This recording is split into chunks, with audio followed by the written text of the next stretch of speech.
has a grievance against another, does he dare go to law before the unrighteous instead of the saints?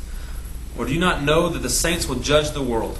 And if the world is to be judged by you, are you so incompetent to try trivial cases? Do you not know that we are to judge angels? How much more then matters pertaining to this life? So if you have such cases, why do you lay them before those who have no standing in the church? I say this to your shame. Can it be that there is no one among you wise enough to settle a dispute between the brothers? But brother goes to law against brother, and that before unbelievers. To have lawsuits at all with one another is already a defeat for you. Why not rather suffer wrong? Why not rather be defrauded? But you yourselves wrong and defraud even your own brothers. Hey guys, first of all, I want to start off by explaining why things are so different tonight with the video and whatnot. I've got a meeting that I have to be at tonight for Sunday school workers meeting, and I missed last Wednesday, and I didn't want us to derail our love discussion too much. And I miss you guys, and I wanted to be with you guys, and even though a video is not really being with you, it's closer than me not sharing anything with you at all. So that's what we're doing tonight, and definitely doesn't say anything about Danny and or Matt and or anybody else who's helping them out tonight about how much I trust them or anything. I would love for them to bring their perspective on love and even on this verse or whatever, but I called them earlier today to do this. So I'm also doing the video thing because it'd be kind of a jerk to ask someone to come up with a lesson a couple hours before they're giving it. So that's what's going on. But we have been talking about love. And just to recap, in case you don't remember, we started off the first night, we're talking about love. We had a video and we talked about how love is not a scale. Love is not a balance. It's not like, can I outdo this person? Have I given enough in this relationship? Have I taken enough in this relationship?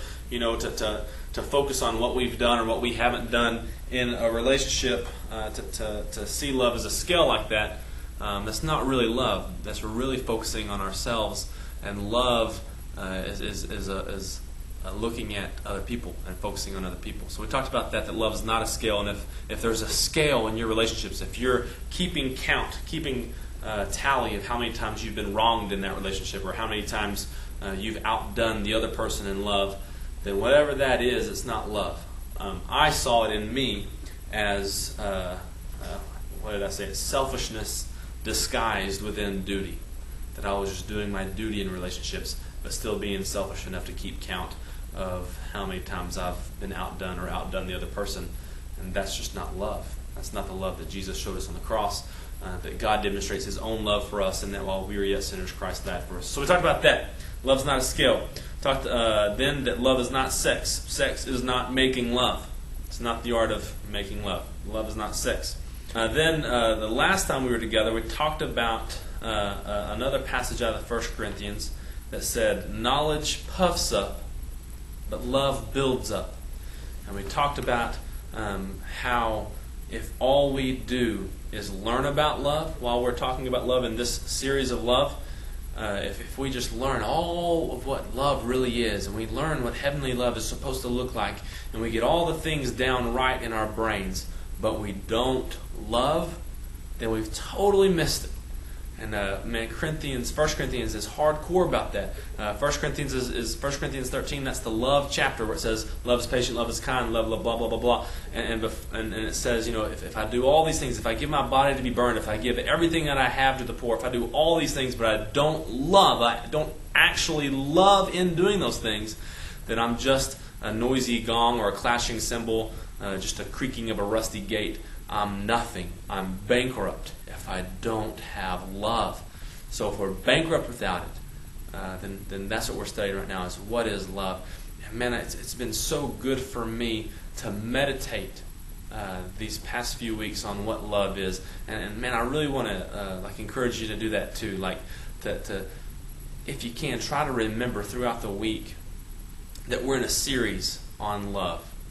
And maybe not just have it rebooted every Wednesday night when you come here and we start talking about love again. But man, start digging in the scriptures yourself. Start thinking about it. Start analyzing the way that you treat your parents, your friends, whoever else. How is your love looking like? And is it looking like the things that we're learning? Well, what is the love that we find in Scripture? What does it look like? So tonight what I want us to talk about, and you've already talked about it a little bit, is that love has an eternal perspective. We're raised in a culture of rights. We've been raised to fight for our right to bear arms, our right to bear arms, our right to the arms of a bear, the right to have guns. We've raised in a country that says, we have a right of assembly, of the right of free speech, the freedom of speech, all these rights, and people go to courts fighting over the right to pray in school, or the right to not have to pray in school, the right to not have to be prayed over, the right to bring a Bible, the right to keep the Bibles out, the right to teach this in school, the right to teach that in school, and everybody is fighting over their rights. And Paul comes here and tells the Corinthians, he says, isn't it better to be defrauded? Isn't it better to be wronged than to get your right reputation tickled in this life? Well, Paul's not talking about there. He's not talking about not going to court over matters of like murder and stuff like that. Paul always talks about obeying the laws of the land and stuff like that. But what he's talking about here is, instead of having my reputation tickled with forcing my rights on others in this life, it's better to be defrauded now. It's better to be wronged now so that I can show real love to my brothers and sisters. Maybe what our country doesn't need is for Christians to take people to court so that we can win our rights as Christians. But maybe what this world needs is somebody to break the system of fighting over rights and show love that goes beyond personal rights and personal reputation. Maybe we need to represent Christ. How much did Christ fight for his rights on the cross? I don't know if we're saying that all Christians should be pacifists and we should just roll over and let the country become whatever it's going to become. We need to have a Christian influence. But is the Christian influence pushed by fighting over rights?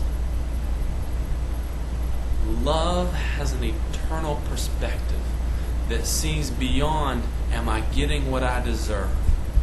It looks beyond the things of this kingdom, of this world, and looks to, how is this affecting the heavenly kingdom?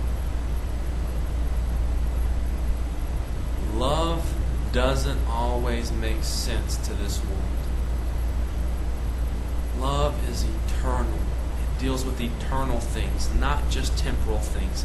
Temporal things are just tools to guide us to the eternal. The eternal is now. I'm not saying that Christianity doesn't even start until we die. Eternity has already started. We're walking in eternity. But eternity deals with things of God's kingdom than others. I want you guys to talk about that. What does it mean that love deals with things eternal? Do material things not matter? Do we not need to defend the widow and the orphan like the Bible also talks about? Do we not need to defend ourselves whenever we're being defrauded? Is it never right to defend ourselves? Is it never right to talk about our rights? What's the balance? How is love eternal instead of just dealing with the things of this world? Why can Paul say, isn't it better to be wronged? Isn't it better to be defrauded than to take your brother to court over it?